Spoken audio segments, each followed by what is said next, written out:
I'd like to start off by expressing my thanks to Nico and his team and Asia Society Switzerland for having me, and for all of you for being here tonight. What I wanted to do was frame my comments in the context of 3 dates: July of last year, January of this year, and basically May of this year, the current month that we're in. To give you a sense of how serious things were last year, if you look at it from the perspective of what North Korea did in July, it was a national security crisis.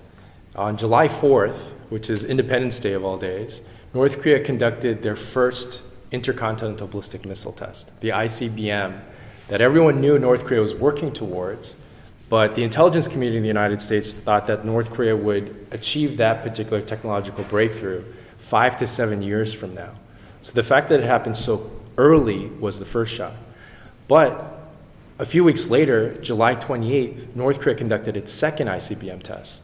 The first one went higher rather than went farther, but as the rocket scientists estimated, if you flattened the actual height of the missile, it would have been able to range Alaska. The second one on July 28th would have been able to range Chicago. And so in that time period, a very short time period, North Korea, that has traditionally been a threat to American allies and American interests over there in Northeast Asia, became a direct threat to the American homeland. In the summer of last year, North Korea basically replaced terrorism as the #1 threat to the American homeland. So you can see how in a very condensed period of time, you see North Korea go from a problem and an issue and a concern, but something that many people thought there was more time to deal with, to what's called a clear and present danger. And to give you a sense of the gravity of the situation, the United States started deploying more military assets to the region. And it wasn't the type of military assets to intimidate North Korea. It's actually to have military capabilities there so that if the President of the United States, in his role as Commander-in-Chief, the defender of the American homeland, deemed North Korea to be too dangerous, he would have ordered a strike, a military strike on North Korea. So the gravity of that situation is named under the Trump administration maximum pressure, using military pressure and economic pressure, but very much the prioritization of the military pressure. The conventional wisdom in the United States right now is that Kim Jong-un is at the negotiating table because he saw that the military pressure and the potential use of military force was something that increased his vulnerability. But in reality, while that is a factor, I think, in Kim Jong-un's calculations, the bigger impact was on South Korea and the South Korean President Moon Jae-in. President Moon was very clear about the limitations of his ability to prevent military action on the Korean Peninsula because of the ICBM capabilities and what happened in July.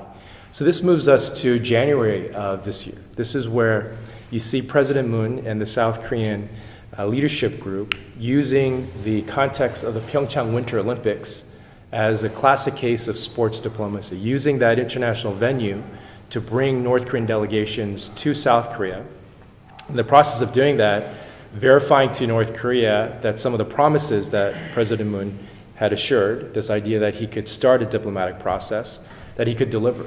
Because in order to get these senior North Korean officials to South Korea, the Blue House in South Korea had to coordinate very closely with the US government, with the White House, as well as the UN Security Council Sanctions Committee to get temporary waivers, these sanctions lifted temporarily for these North Korean officials. That became an important basis of showing the North Korean side that President Moon could assure and deliver on what he had promised. So you see this diplomatic off-ramp take place, and in a very short period of time, the diplomacy started to gain momentum. So as Pyeongchang wraps up in the early part of this year, the South Koreans send over a very high-level delegation to meet with Kim Jong-un. In that delegation, you have the South Korean National Security Advisor, and you also have the director of the South Korean version of the CIA. It's called the National Defense Intelligence Service, NIS. They meet with Kim Jong-un on a Tuesday. They fly to Washington on a Thursday to brief their counterparts. And on the Friday, they're supposed to go and brief President Trump. So to give you a sense of how quickly things are changing, in that briefing to their counterparts in the White House, President Trump came into the room and he said, "Why don't you go brief me now?" And they all move into the Oval Office. And in that moment, National Security Advisor Ambassador Chung conveys to President Trump that in their meeting that they just had with Kim Jong-un in Pyongyang, Kim Jong-un said that he wanted to meet with President Trump and that he was committed to denuclearization. On the spot, President Trump says, okay, I'll meet with Kim Jong-un. This catches everyone by surprise, and most importantly, the South Korean delegation. So trying to dial things back, Ambassador Chung says, well, I have to go back to Seoul and consult with my president. So President Trump leans back and points to his desk and says, why don't you use my phone? So you have the White House connecting directly to the Blue House in South Korea, and on the spot, that's where we get the confirmation and the announcement that Kim Jong-un and President Trump would be having this summit. So this is a part of where we're at. That one key point that I want to highlight at this stage, things are moving very, very quickly. And there really isn't a comparable example in previous cycles in dealing with North Korea. We essentially have three leaders, President Trump, President Moon, Kim Jong-un, that are interacting directly with each other via their intelligence channels without interagency, without any other group. So the decisions are being made very quickly, communications are happening directly, and that's why we're constantly being surprised, both in positive and negative ways. So let me conclude with the framing in terms of what happened literally this month, many things, but I wanted to highlight May 24th. This is when President Trump tweeted out the letter basically saying the statements that the North Koreans had made criticizing Vice President Pence about the view from Vice President's perspective that the Libya model, immediate denuclearization, is the prerequisite. There is no other room for negotiations. That has to be the basis of the deal between the United States and North Korea. President Trump pushed back on that and basically said this is the atmosphere that is not conducive to the type of summit in Singapore, so he temporarily called it off. But he also left in the latter part of that letter a room for the North Koreans to come back if they decided to change their perspective and change their tone. So the next day, this is when we hear from the North Korean side that they're interested in the summit again. So the on and off that Nico mentioned, this is ongoing, and I think we're going to see more of these type of movements. But I would like to conclude with three factors that I think gives a sense that the summit is moving forward. Right now, there are three key indicators. One is senior U.S. delegation meeting with their North Korean counterparts in Panmunjom in the demilitarized zone on the North Korean side. This delegation is led by Ambassador Sung Kim, a Korean American who is a very seasoned, very experienced negotiator with the North Koreans. They are hashing out with their North Korean counterparts what essentially would be the agenda and the broad outlines of what would be the joint declaration to be announced by the U.S. and North Korean leaders in Singapore. The second group is in Singapore right now. This is a delegation led by the Deputy White House Chief of Staff, Joe Hagan, who's meeting with his North Korean counterparts to work on the logistics of the summit. And the third, something that happened on my flight over to Zurich, the announcement that Kim Yong-chol, who is the most senior advisor to Kim Jong-un, he's in New York right now. He'll be meeting with Secretary Pompeo. So this idea of full court press, multi-front movement towards actually making this happen, it looks like for the time being we are on track for this summit. Now, to give a sense of managing expectations, this isn't going to be a type of table where Chairman Kim and President Trump are negotiating. Rather, it's going to be more of the formally unveiling of this joint declaration.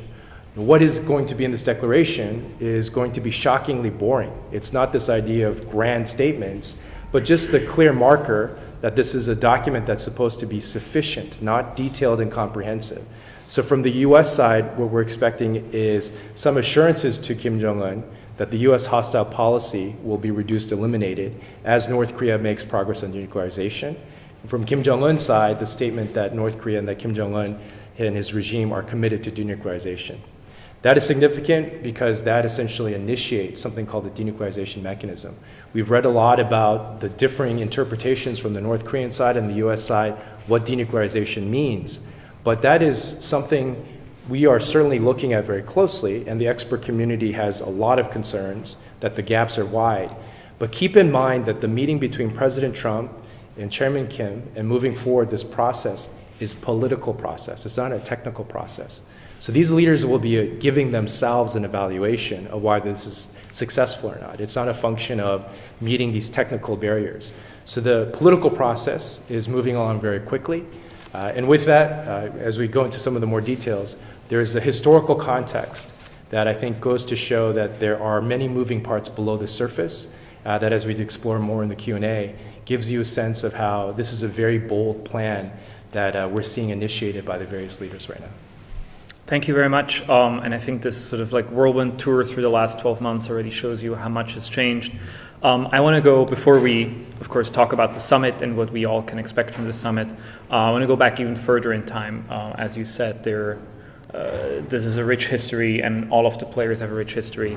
And I think it's also easy to forget, being where we are right now in the situation, that not too long ago, North Korea was going through what I think you once described as a near-death experience. And the country was literally on death watch, and everybody around it was just kind of waiting for and also expecting it to collapse, and that was in the 90s.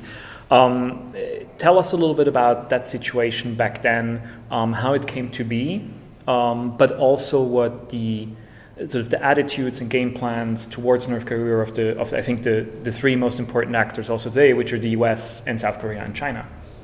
Sure. So that time period is largely not factored into the current analysis.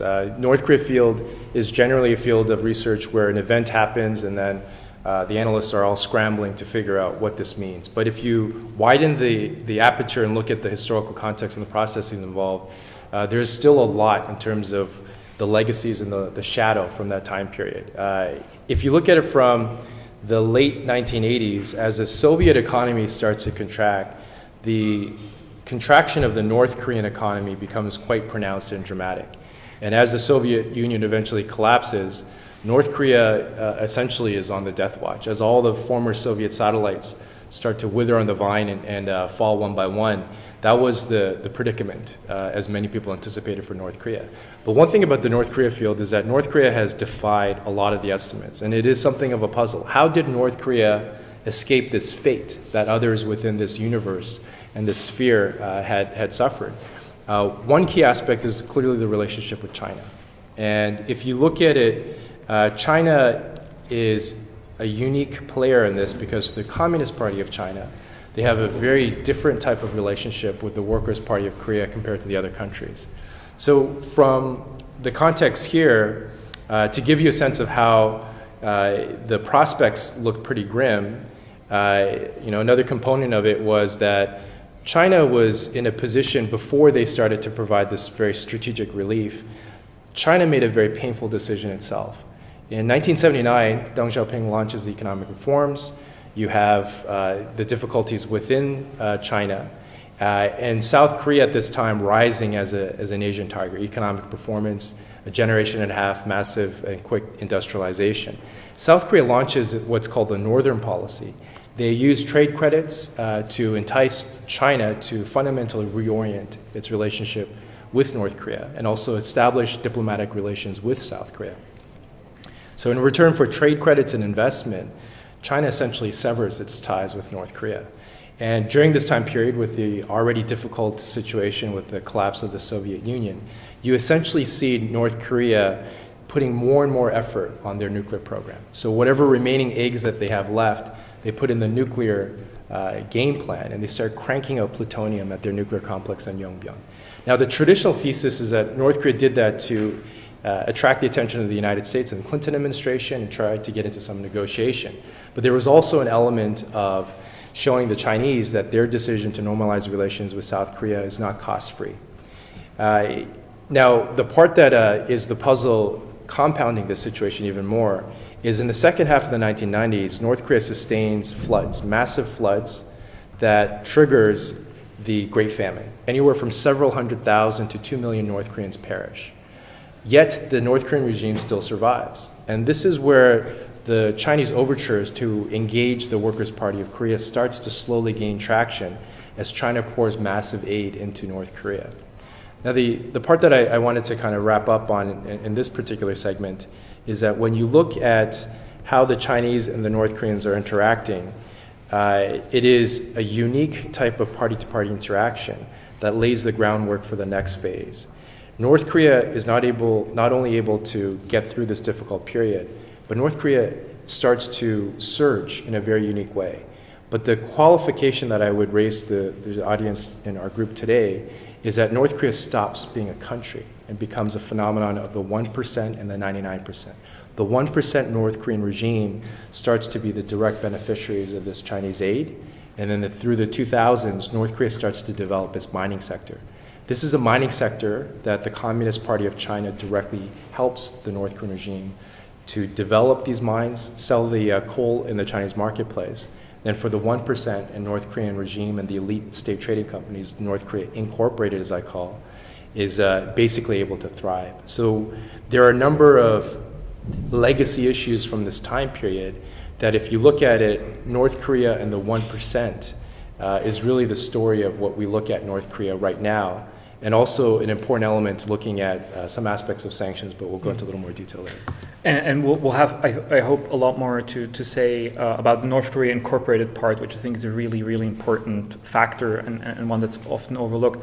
I want to pause for a moment, though, on the what you refer to as the Northern strategy of South Korea in the 90s, which, if I understand it correctly, was designed by South Korea to strengthen ties with China and isolate North Korea. So, and I'm asking this because I think it's going to become important again if we look at today's situation.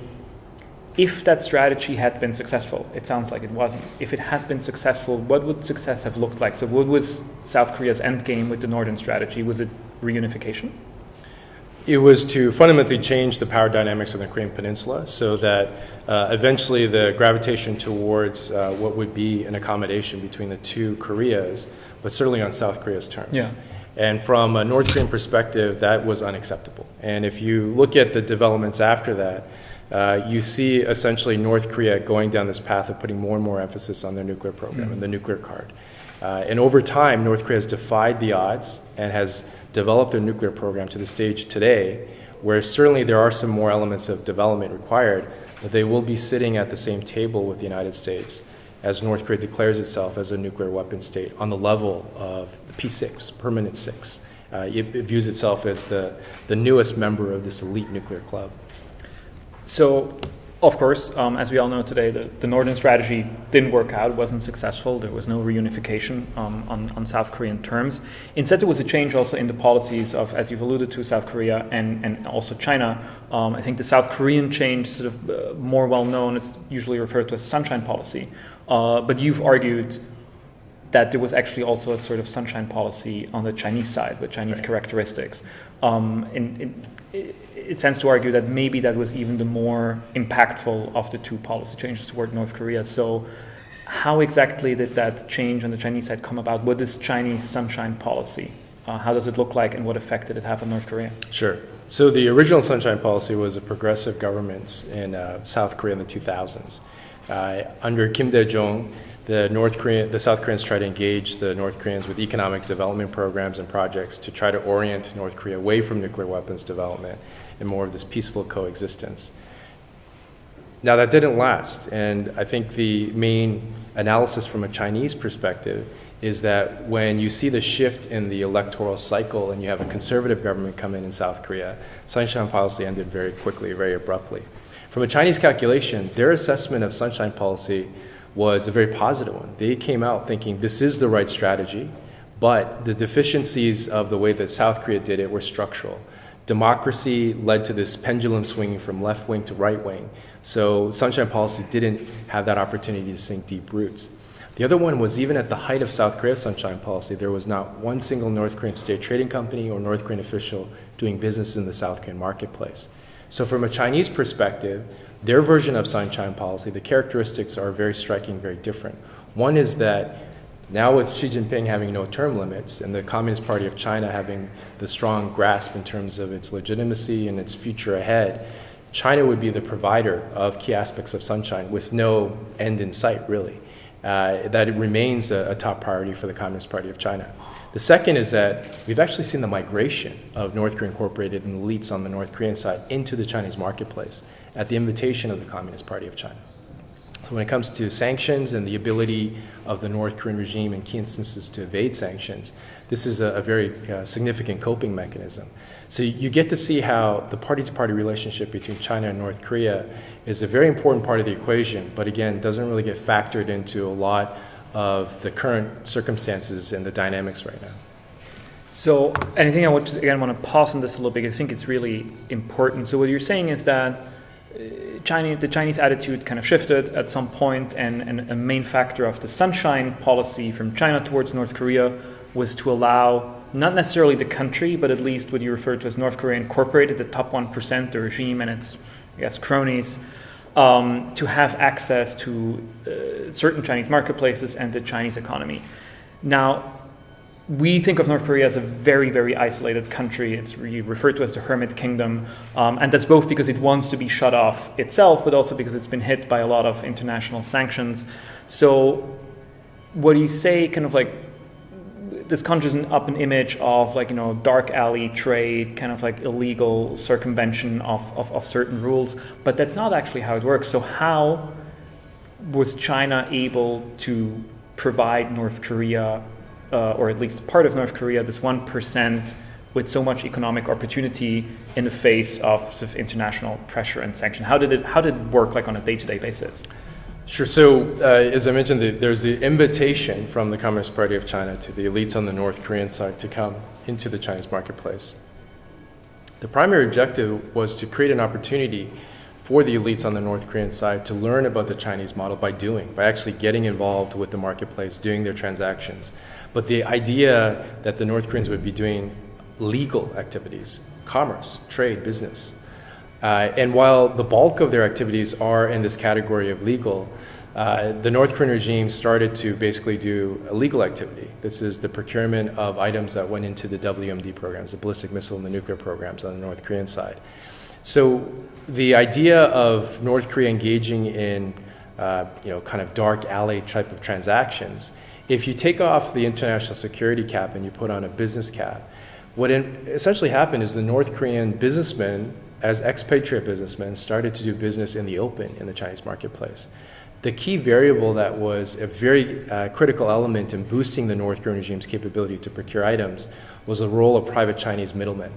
The ability to have these middlemen approach North Korean clients, essentially put business propositions on the table, demand higher commission fees, led to a function where, as these North Korean entities became the subject of more and more sanctions, the private Chinese companies essentially bid for these contracts, but demanding higher commission fees led to the monetization of risk. So you see more efficient markets as North Korea Incorporated is operating in China. And I think this is a key element of stabilizing the 1% of the North Korean regime. But you see the type of business development of North Korea Incorporated that is much more sophisticated than the previous North Korean business activities in China. So that sounds like a fantastic proposition for North Korea, and I think, you know, this Chinese sunshine policy sounds like it was really able to stabilize the regime, to alleviate some of the economic pressure on the state, and eventually also to allow North Korea to develop the nuclear capabilities and I guess like defensive capabilities it has in a lot of other areas, and we'll get to that. So it's a good deal for North Korea. What's in it for China? Why would China do that? It seems like China has a somewhat complicated relationship with the country. They don't want to see it collapse. But it's also not that clear cut. They're not just a straight up supporter of that regime. What are China's intentions? Sure. So in my work with colleagues in the Chinese government think tank community, the framing of China's view is not a standalone North Korea policy or a standalone South Korea policy. The Chinese formulation is much more holistic, and they view it as a Korean Peninsula strategy. And so if you think of architecture, the Chinese view is that their relationship with South Korea is a very vibrant one. It's a strong pillar. But the relationship between China and North Korea, and given this legacy of the decision to normalize relations with South Korea, the almost lost decade of high-level party-to-party relations in the 2000s, and the component of the second half of the 1990s as well, you see China making this concerted effort to rebuild their relationship with North Korea. They view the relationship with North Korea as essentially a slender pillar, and they're trying to make it more vibrant. In order to have the ability to build on top of these pillars a stable structure, the piece that is unstable is the China-North Korea relationship. And that becomes a priority and an ongoing effort from the Chinese side to make sure that they can have this type of stable regime in the North. Now, the impediments to that clearly are North Korean actions. Things along the lines of nuclear weapons, ballistic missile development are the elements of instability that the Chinese have been trying to help North Korea weather. But at the same time, it has led to some contentious relations at the high levels between the two leaders on the North Korean and the Chinese side. But the bottom line in this approach for the Chinese side is that the direction that we're heading in is something that the Chinese are very supportive of, but they're also realistic that there could be further setbacks along this path of trying to effect peaceful denuclearization of North Korea through some kind of a coordinated grand bargain. So there is a Chinese effort to continue to cultivate and try to stabilize the North Korean regime through the party-party mechanism. One thing, as we've mentioned, that this Chinese sunshine policy allowed North Korea to stabilize economically, to build up their nuclear capabilities. It also seems, as we've learned in the last few years, that North Korea somehow was able, and I find that quite remarkable, to build up fairly sophisticated cyber capabilities. So they were behind the Sony hack. They penetrated a lot of other cyber assets. Again, I guess it's just a variation of a former question, like how does a country that we perceive as being so isolated, so poor, so like behind in terms of economic development, still despite the 1% being able to I guess make a good living off of trade with China, how are they able to develop basically like world-class cyber capacity? Sure. So this is a priority program in many respects for the North Korean regime, and the cultivating of the talent, the best and the brightest for these cyber capabilities, these cyber teams, but also the deployment of these individuals into the Chinese marketplace. If you look at a lot of the investigation by cybersecurity firms, also by national governments, a lot of the IP addresses trace back to China. But the other piece of this is that it's not a function of speculation. The North Korean regime has essentially penetrated every sector of South Korea. So as a research project and opportunity, there is a lot of evidence to be gathered in South Korea. The instances of North Korea hacking into South Korean banks, into South Korea's critical infrastructure, the civilian nuclear energy industry, as well as ministries of national defense, the Blue House, so forth. It's well documented. The part that I think is of more concern, two areas. One is that we're seeing more instances of North Korea doing the hacks on Bitcoin exchanges and some other areas, the Bangladesh central bank heist. It's a type of ability to get revenues from other streams that go outside of the purview of sanctions. The second development, and this happened towards the end of last year, Russia connected a broadband pipeline to North Korea, and we know of Russian capabilities. So to have North Korea with that kind of connection, I think its reach is much more profound and much more expansive than we have initially estimated to be. I think one question that we kind of have to talk about here is also, again, this is a country that has been, still is, under a lot of very, very strict economic sanctions from the international community.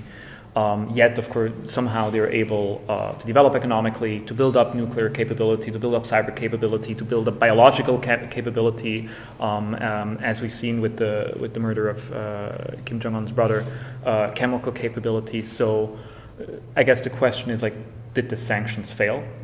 Were they not able to achieve anything if the country, despite them being in place, has the ability to have all these developments? Sure. So one of the areas of research that we've been doing is looking at the North Korean regime's accumulated learning in evading sanctions. It's not to say that sanctions don't have any negative impact for the North Korean regime, is that if you look at the primary impact, clearly there are setbacks for the North Korean regime. The way that they do their business, their procurement activities, there are roadblocks, there are impediments. But in the secondary and tertiary spaces, you actually see North Korean resourcefulness, adaptation, and resilience. So to give you an example of that, as you see North Korea having to reorient some of the ways that they do business, that has overall led to more of their migration of business activities in the Chinese marketplace. That is significant because when you look at this whole notion of elevated risk, which is a key goal of sanctions, to raise transaction costs, to raise the risk, particularly for intermediaries doing business with a target, in many instances in the body of literature on sanctions cases, that is sufficient for the target to change its behavior. In the case of North Korea, though, it is really the luck of being next to China. The ability to do business with these private Chinese companies, as I mentioned before, presents this opportunity to pay more commission fees. So the private Chinese companies really aren't scared off by the risk, but incentivized by it. It is this phenomenon of monetization of risk that has helped the North Korean regimes. Clearly, unintentionally, but that is a big force multiplier for what North Korea Incorporated is able to do inside of the Chinese marketplace. It seems one factor that everyone, or almost everyone, it keeps underestimating when it comes to North Korea is, and you've mentioned it before, is the strength of the regime. And I think that translates in many ways just as the strength of the Kim family and the grip they have on the country. Why is that? Why are they such a strong and apparently a regime that can't be brought down even if there's a huge famine in the country and even if there's no economic development? What makes them so powerful? When the Arab Spring happened, a lot of my colleagues in the NGO, human rights, humanitarian affairs space were hoping that there could be some version of a popular uprising in North Korea as well. But the key differentiator for North Korea is that inside of North Korea, there are 3 internal security organizations: Ministry of State Security, Ministry of Public Security, and a Military Security Command. If you think of it, these individuals in these 3 organizations spy on the 99%, they spy on the 1%, they spy on each other. Technology and more surveillance capabilities, and a lot of it coming from China, the peer institutions of these ministries, leads to a situation where the Kim regime is able to preempt very early on any type of coalescing of opposition. For a regime in a country that has traditionally been viewed as military first, it's actually internal security first, because all of the resources first go to the 3 internal security organizations. The 1.2, 1.3 million man military, a lot of it is actually conscript slave labor in terms of extracting resources in the mining sector, different parts of agriculture and so forth.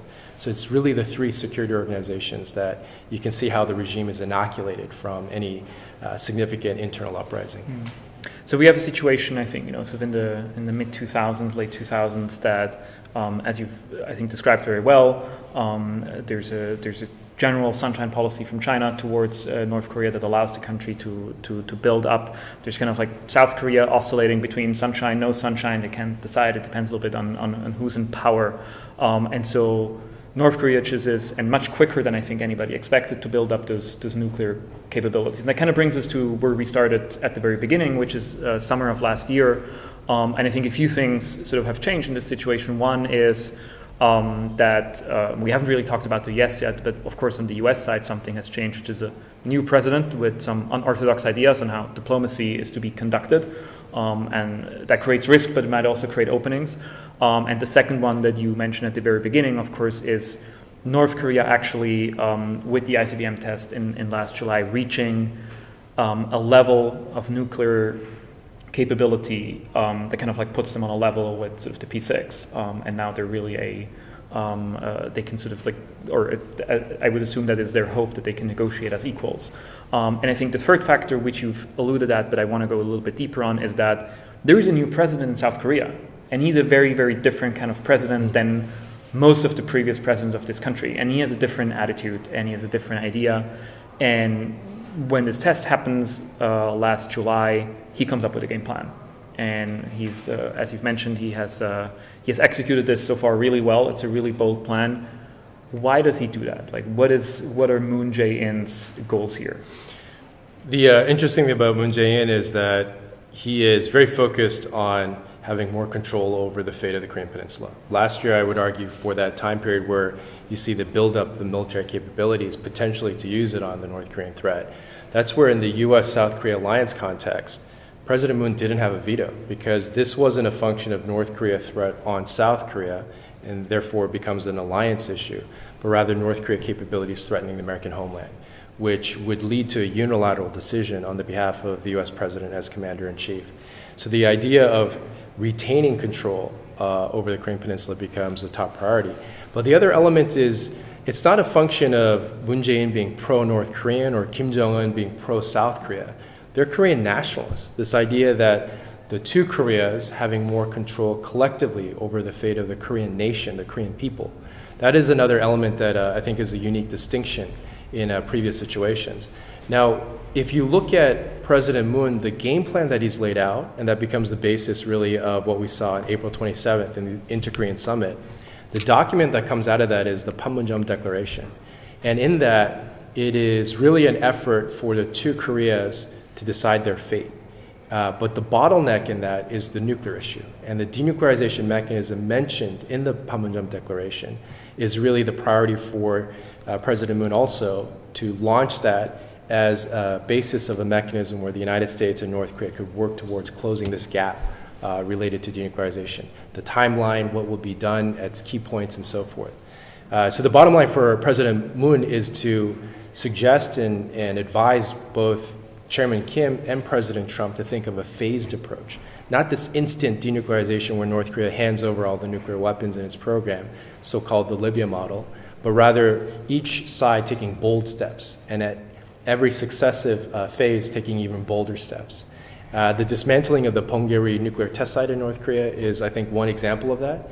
And the other efforts to dismantle or somehow remove the threat from the ICBMs become another basis of trying to move forward on this.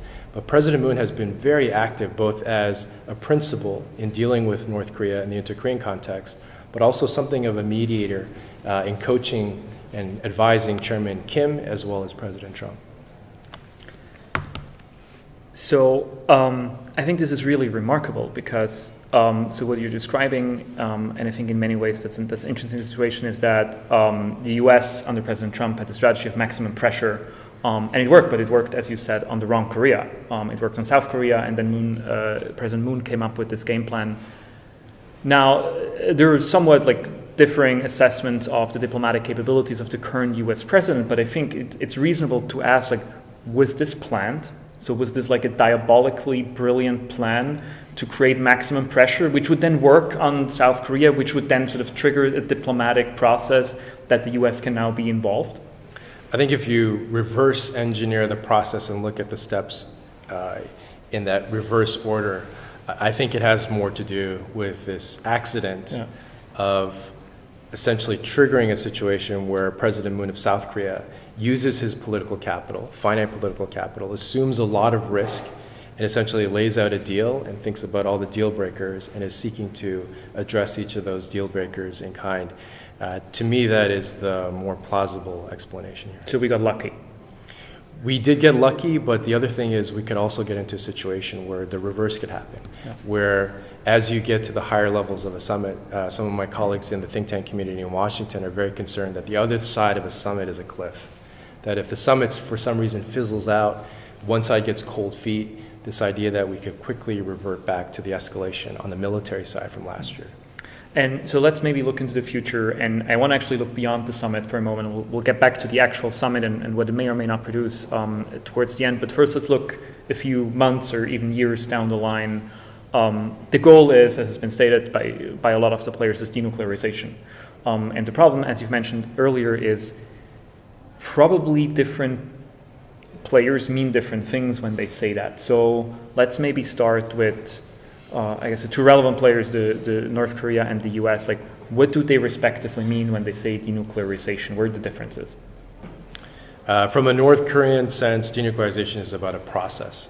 As North Korea gives up different capabilities, they receive concessions along the way, but full relinquishing of nuclear warheads and the actual delivery devices happen much later on. They're deferred to the final stages, if you will. From a U.S. perspective, it's much earlier. And earlier we saw U.S. National Security Advisor, Ambassador John Bolton, talk about the Libya model. In the Libya model, Muammar Gaddafi handed over the full program.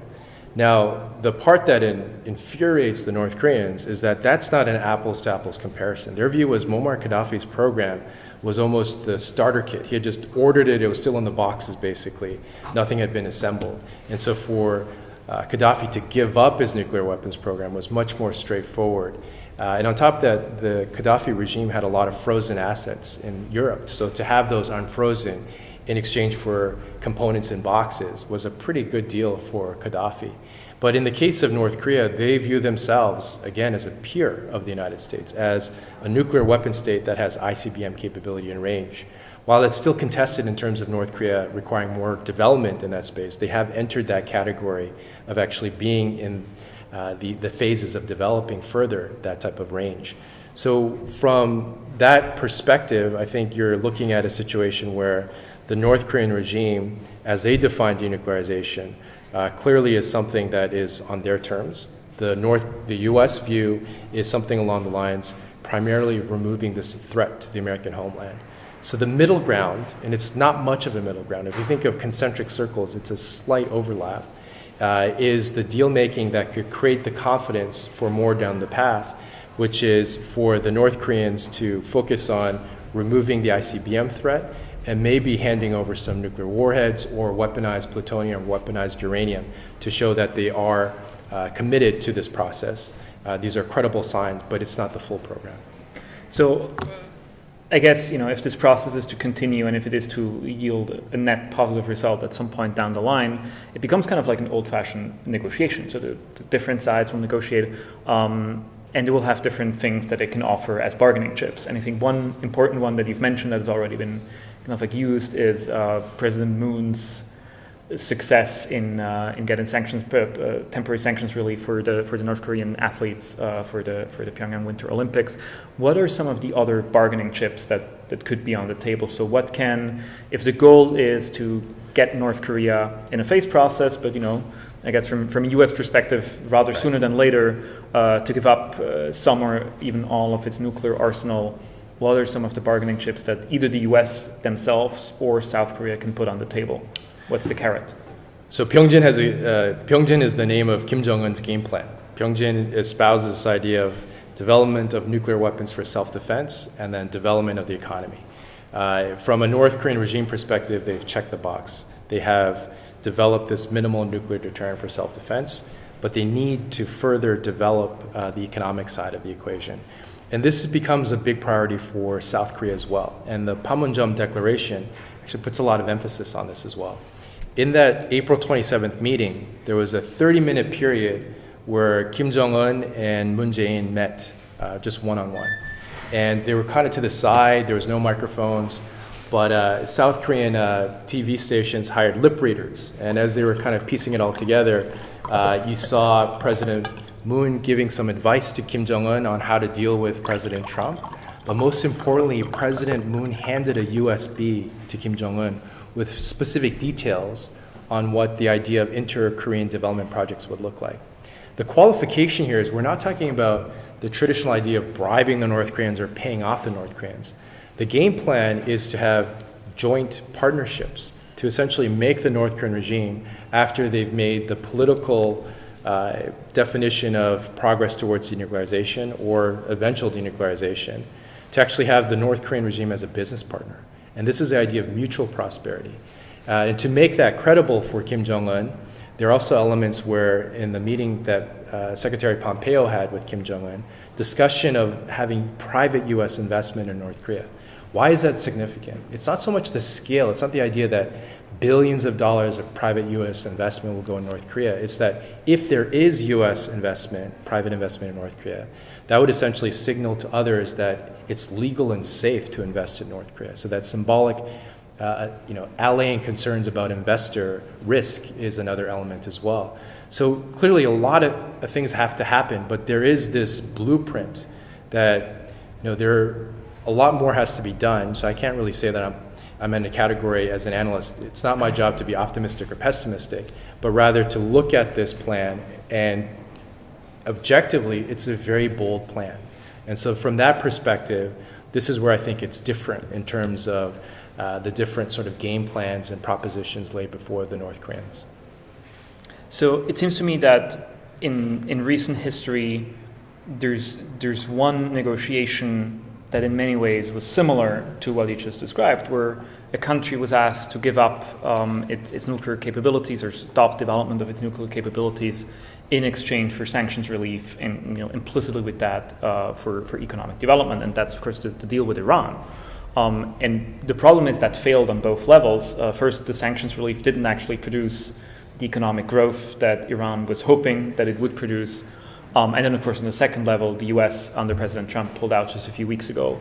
So wouldn't that be a fairly clear signal towards North Korea that any form of trade for like nuclear capability for promised economic support is inherently a bad deal? Both because it doesn't work, but also because the other side can fairly easily renege on it, but then you've already given up your nukes.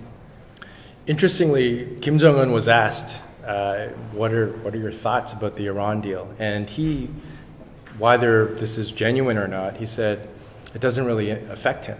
And I think it was Kim Jong-un's way of saying that is why he wants to have the direct meeting and interaction with President Trump, because it's about a leader delivering on a promise as opposed to a multilateral agreement that is really institution-based rather than personality-based. But ultimately, there's also a North Korean frustration with the view that Iran was at about 23% uranium enrichment towards weaponization. It certainly had a very expansive centrifuge program for the further enrichment of uranium. But from a North Korean calculation, they are a nuclear weapon state. They're the real deal. It's not potential capabilities, they had real capabilities. So from that perspective, as audacious as it sounds, North Korea views itself as a peer of the United States. In many respects, there is an early formulation of a discussion about nuclear arms control, really, that could potentially lead to the full denuclearization component.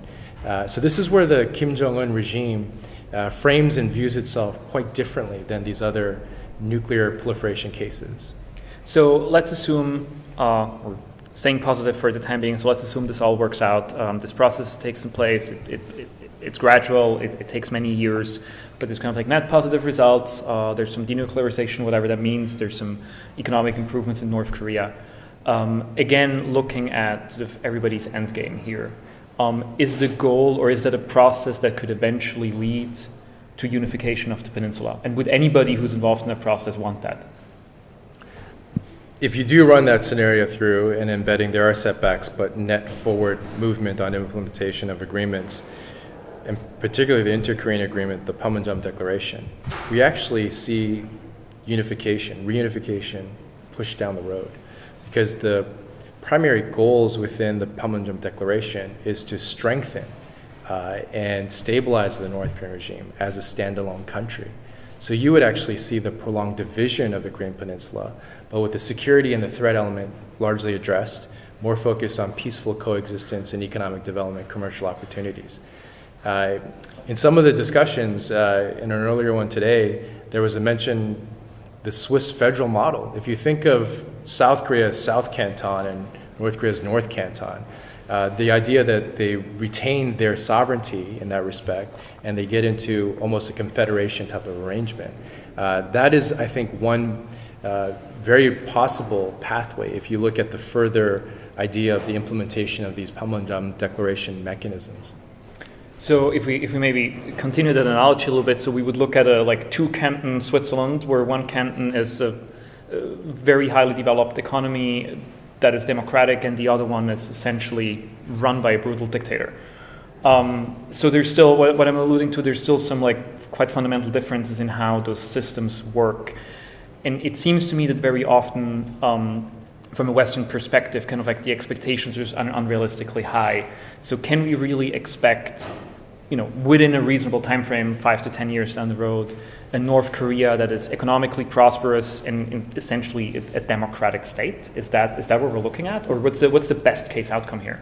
Not so much a democratic state, but a state that looks more and more like China. Yeah. And right now, if you think it under the heading of peace and stability, the relationship between Seoul and Beijing on a scale of cooperation and competition is more on the side of cooperation. They are aligned in seeing that type of outcome.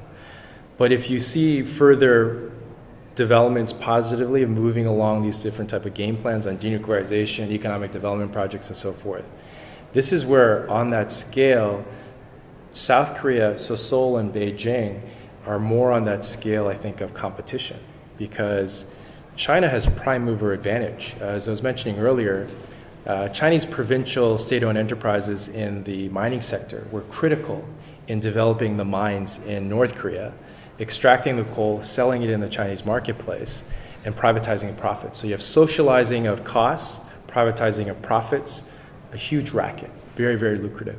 But through that, they develop business partnerships, they've developed commercial channels that are much more advanced and sophisticated than what currently exists between North Korea and South Korea. So if you think of the suspended Kaesong Industrial Complex just north of the DMZ, or the tourism site, those pale in comparison in terms of what the Chinese have done.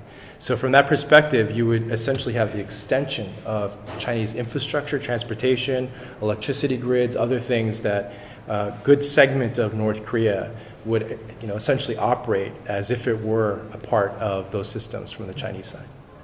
So I think what you're laying out is that there's still a lot of risk, there's still a lot of uncertainty, but probably for the first time in quite some time in the North Korean context, there is a path that we can see to what you call a net forward development. And of course, the first step, and with that we're kind of like closing the circle, is the upcoming summit on June 12th. And I think if the summit ends up being a failure, and you've mentioned that that's an actual risk, we'll probably notice fairly quickly, because then there will be no declaration and we're back to a little rocket man and tweets and insults.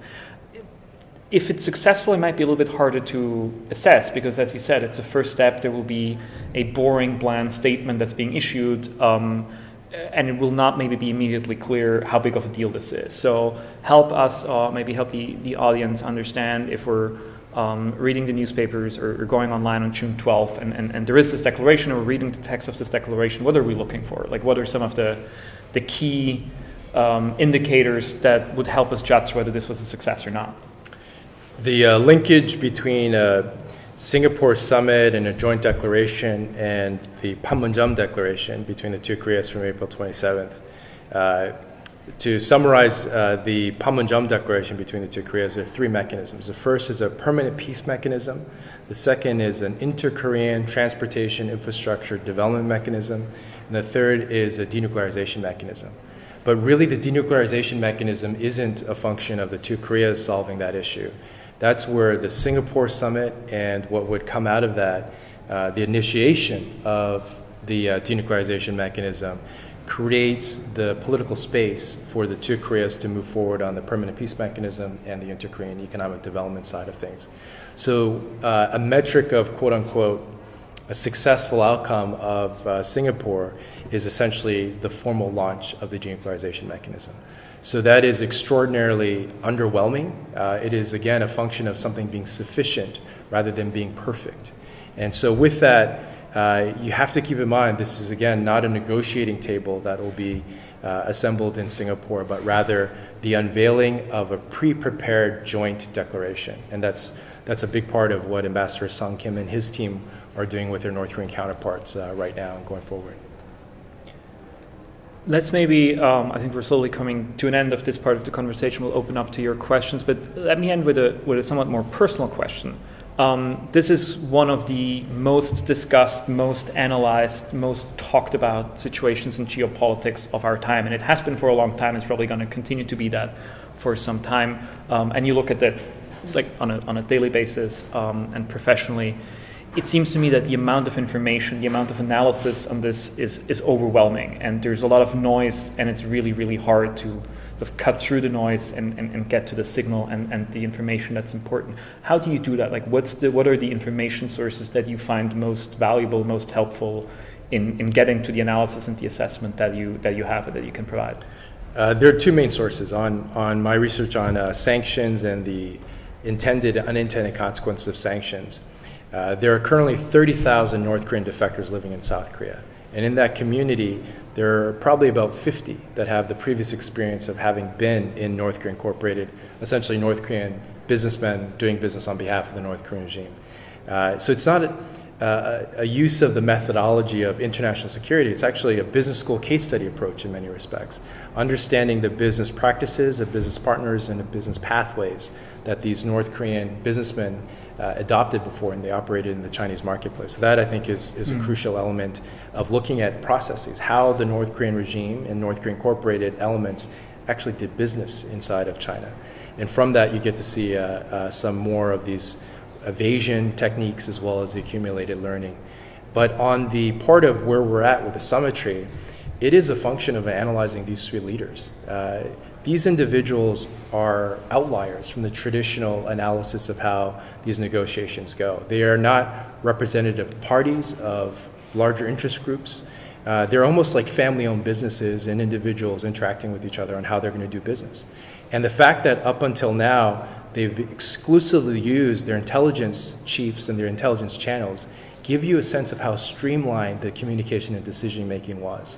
So from that perspective, that is where the action is, that's where the game is, and that's a very subjective area. The definition of success, the definition of effectiveness is a subjective political one, as opposed to the technical definition of denuclearization in other areas.